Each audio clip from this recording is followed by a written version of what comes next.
Hello दोस्तों, इस video के अंदर हम बात करेंगे सेंको गोल्ड जो कंपनी है उसके Q2 FY26 के रिजल्ट के जो कौन कॉल आई है उसको हम पूरी डिटेल में एनालाइज करेंगे। कंपनी का क्या फ्यूचर आउटकम है, कंपनी क्या अभी रेवेन्यू कर रही है, क्या इसका प्रॉफिट मार्जिन है, कितना आगे पोटेंशियल है, इन सबको लेकर हम बात करेंगे।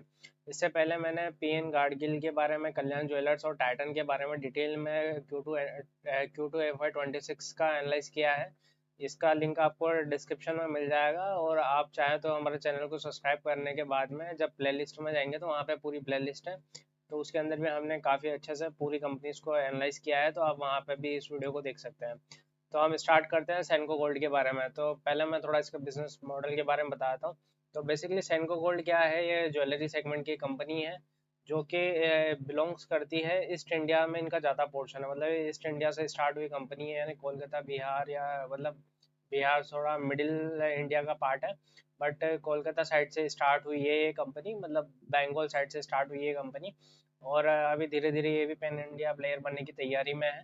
बट इनका फिर भी अभी तक जितना भी बिजनेस आता है उसमें से 50-60% जो रफली बिजनेस है, यानी 50+ से ज़्यादा बिजनेस आता है वो आता है ईस्ट जो इंडिया है वहाँ से आता है। बाकी जो बिजनेस है वो अदर पार्ट से आता है। तो ये है कंपनी की स्टोरी। और बेसिकली कंपनी क्या करती है, ज्वेलरी के अंदर डील करती है, और ज्वेलरी के अंदर गोल्ड ज्वेलरी में डील करती है। साथ ही ये जैसे स्टग रेशो जो हमने बात करी है, स्टगडेड ज्वेलरी के अंदर ये डील करती है। तो हम इसके जो Q2 FY26 में जो भी इसका रिजल्ट आया उसको अच्छे से हम इस वीडियो में एनालाइज करते हैं। तो सबसे पहले अगर हम ओवरऑल बिजनेस परफॉर्मेंस की बात करें तो कंपनी का जो रेवेन्यू है, तो उसका कंसोलिडेट जो रेवेन्यू है कंपनी का, लगभग जो ग्रोथ आई है उसमें 2% की ग्रोथ है कंसोलिडेट रेवेन्यू के अंदर।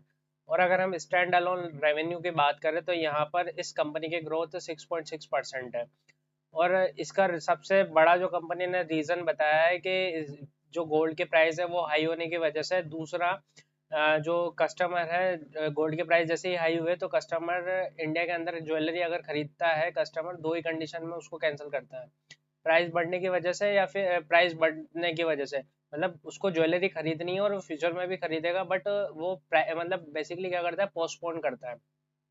मतलब मान लीजिए इस महीने या इस साल प्राइस ज़्यादा है तो वो उस जो परचेस को है नेक्स्ट ईयर में या नेक्स्ट मंथ के अंदर, या फिर गोल्ड के प्राइस जब गिरेंगे उस टाइम पे उसको कवर कर लेगा, या फिर मतलब उस टाइम पे वो खरीद लेगा।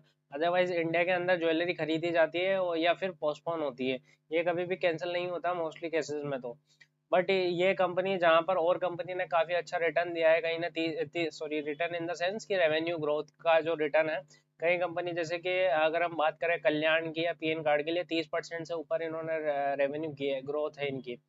वहीं कल्याण का तो PN gargle, I think PN gargle का तो 100% से ज़्यादा उनके पेट में ग्रोथ आई थी। दूसरा क्या था कि वहाँ पर जो बेस था वो इसके कंपेयर में थोड़ा सा लगभग बराबर ही थे ये, पर फिर भी काफ़ी अच्छा PN गार्गिल का रिजल्ट था, कल्याण का रिजल्ट भी काफ़ी डिसेंट था। इवन जो टाइटन जो कि इतना बड़ा ब्रांड है, इतना बड़ा मतलब उसका बेस है, उसके बाद में भी उसने 20% से ऊपर की ग्रोथ दी थी। पर इनका ये सेगमेंट है, इनका ये कहना है कि इनके सिर्फ 2% की ग्रोथ है कंसोलिडेट लेवल पे, और स्टैंड अलोन लेवल पर 6.6% की ग्रोथ है। तो बेसिकली इनका कहना है कि गोल्ड की प्राइस इंक्रीमेंट होने की वजह से इनके जो कस्टमर है उन्होंने जो परचेज है वो पोस्टपोन कर दी।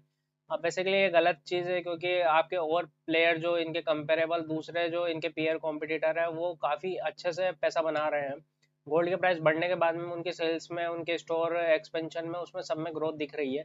और ये कंपनी ये बहाना लेकर बैठी है कि हमारे जो प्राइस है गोल्ड के प्राइस में इंक्रीमेंट होने की वजह से हम लोग बिजनेस नहीं कर पाए, बट बाकी लोग भी कर रहे हैं, तो आई थिंक ये इसका नेगेटिव पॉइंट है सबसे बड़ा। दूसरा अगर देखा जाए तो ईयर ऑन ईयर बेसिस पे Q2 FY26 और इस बार के Q2 FY26 को कंपेयर करें तो 300% के इसके पेट के अंदर ग्रोथ है। ऐसी ग्रोथ का हम क्या करेंगे जबकि ओवरऑल ग्रोथ कर नहीं पा रही, टॉप लाइन बिल्कुल ठंडी पड़ी है बहुत। तो ये सस्टेनेबल ग्रोथ नहीं है। दूसरा अगर मार्जिन की बात करें तो मार्जिन इनके ठीक ठाक है, स्ट्रॉन्ग हुए हैं। लास्ट ईयर जो इनका इबिट्टा मार्जिन था वो 3.5% था, इस बार ये इबिट्टा मार्जिन लगभग डबल हुआ है, 6.9% के आसपास। और इबिट मार्जिन की बात करें, लास्ट ईयर 3.3% था, अभी भी 6.9% है। और कंपनी ने कहा है कि ये लोग करीबन 7 से 7.4% के बीच में एक सस्टेबल इबिट्टा ये लोग कर देंगे, इनका ये कहना है। तो ये था इस कंपनी का ओवरऑल बिजनेस परफॉर्मेंस। अब अगर हम बात करें फेस्टिवल सीजन वगैरह आगे क्या हुआ, तो इनका कहना है कि कंपनी ने अक्टूबर के अंदर अपनी ऑल टाइम हाई सेल करी है। इनको अक्टूबर में बेनिफिट मिला है ड्यू टू फेस्टिवल रीजन, जो कि सब प्लेयर्स को मिला है। पर उनको क्वार्टर टू में भी काफ़ी अच्छा रिजल्ट मिला है, बट इनको इतना अच्छा नहीं मिला। तो कंपनी ने अक्टूबर के अंदर अभी तक के सबसे हाईएस्ट यानी 1700 करोड़ की एक मंथ के सिंगल मंथ में सेल करी है। लास्ट ईयर इनकी जो ये सेल्स थी वो लगभग 1100 करोड़ के आसपास थी। और अगर ईयर ऑन ईयर बेसिस पे देखें तो 1100 के बेस से बढ़कर अगर कंपेरेबल करें अक्टूबर ओवर अक्टूबर, तो 1100 से 1700 बढ़ी है। यानी कि लगभग अगर हम देखें तो मोटा मोटी 50 से 60%, 50% से ज़्यादा है, 55-60% के आसपास का ईयर ऑन ईयर बेसिस पे इनकी ग्रोथ है।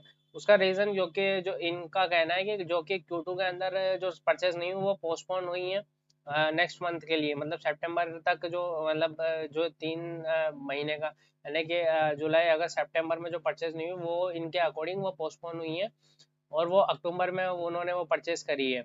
और ये इनका कंपनी का कहना है। और दूसरा फेस्टिवल की वजह से ऐसा हुआ है, और दूसरा इनके अभी तक ये जो अक्टूबर में जो ग्रोथ स्टार्ट हुई है, वो इनका कहना है कि अभी तक भी इनकी ग्रोथ चल रही है। तो उसका रीज़न इन्होंने बताया कि वेडिंग वगैरह होने की वजह से, मतलब वेडिंग सीजन होने की वजह से ऐसा हो पा रहा है, तो इसलिए ये ग्रोथ इनको ये लोग देख पा रहे हैं। अगर फ्यूचर आउटलुक की बात करें पूरे FY26 की, तो कंपनी का कहना है कि हम 20% से अपने रेवेन्यू को ग्रो करेंगे FY26 के अंदर।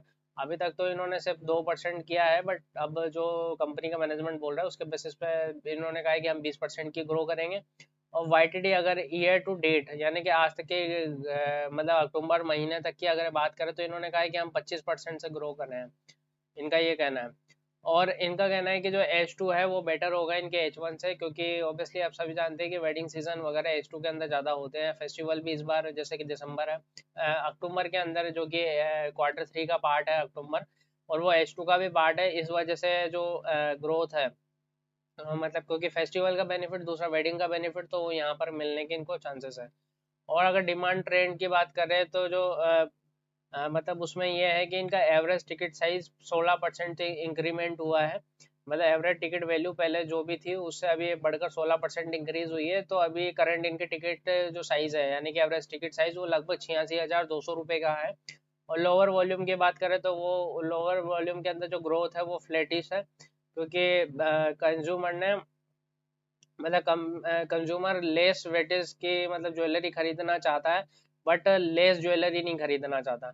मतलब जो कैरेट होते हैं, 24 कैरेट, 22 कैरेट, तो वो उसमें नहीं खरीदना चाहता, चाहे उसे कम वेट की, यानी कि 22 कैरेट का कोई कम प्रोडक्ट उनको लेना मंजूर है, बट वो 9 कैरेट, 14 कैरेट इस कैटेगरी में नहीं खरीदना चाहता अपने प्रोडक्ट्स को।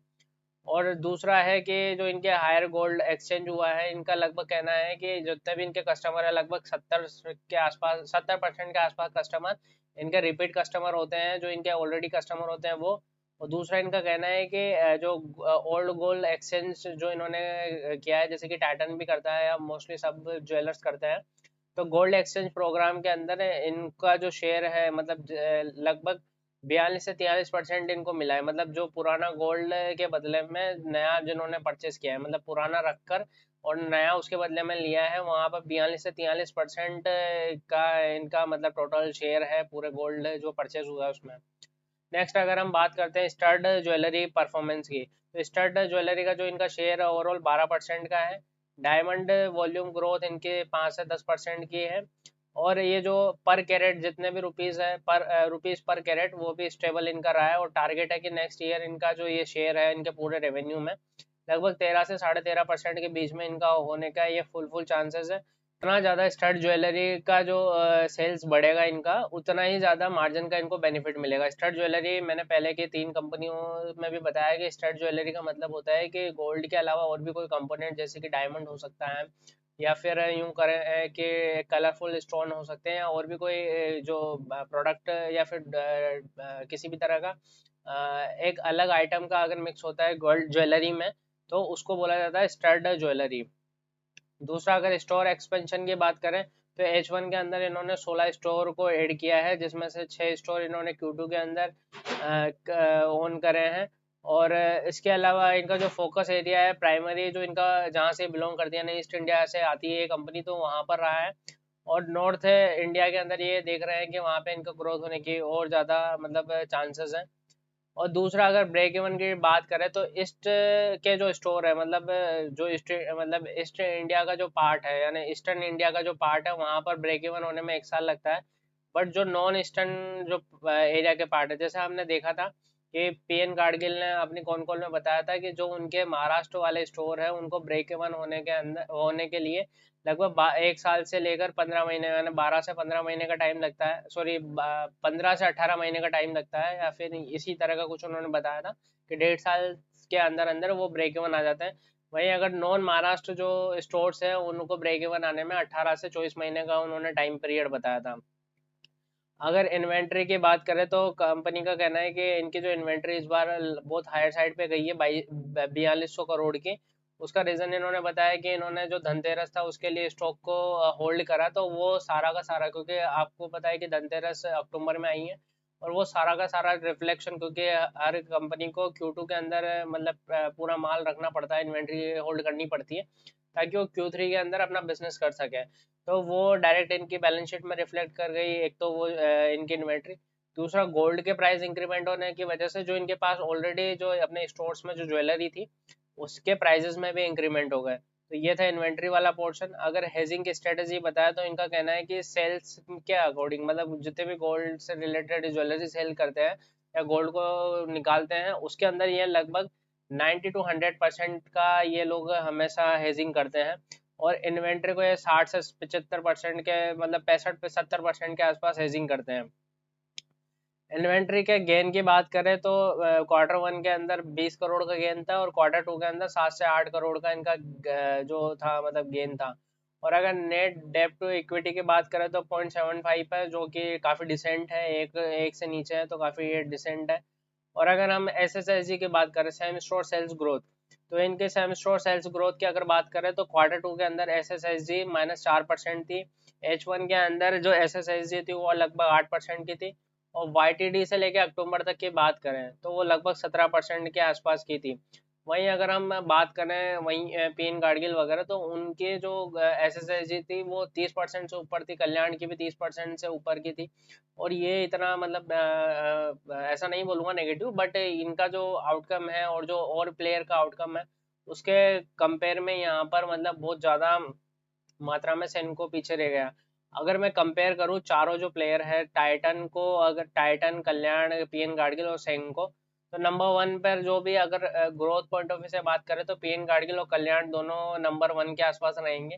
नंबर 2 पे जो रैंक रहेगी वो टाइटन की रहेगी, और नंबर 3 पे सेनको सबसे लास्ट में है। और अगर बीच में कोई और प्लेयर होते तो शायद वो इससे ऊपर होते सेनको से। तो ये था पूरा सेनको के रिगार्डिंग पूरा एनालिसिस। आई होप ये वीडियो आपको अच्छी लगी होगी, और इस चैनल को आप सब्सक्राइब कर सकते हैं। आप लोग वीडियो देखते हैं बट सब्सक्राइब नहीं करते हैं, और काफ़ी एफर्ट लगता है इस वीडियो को बनाने के लिए। Thanks for watching this video.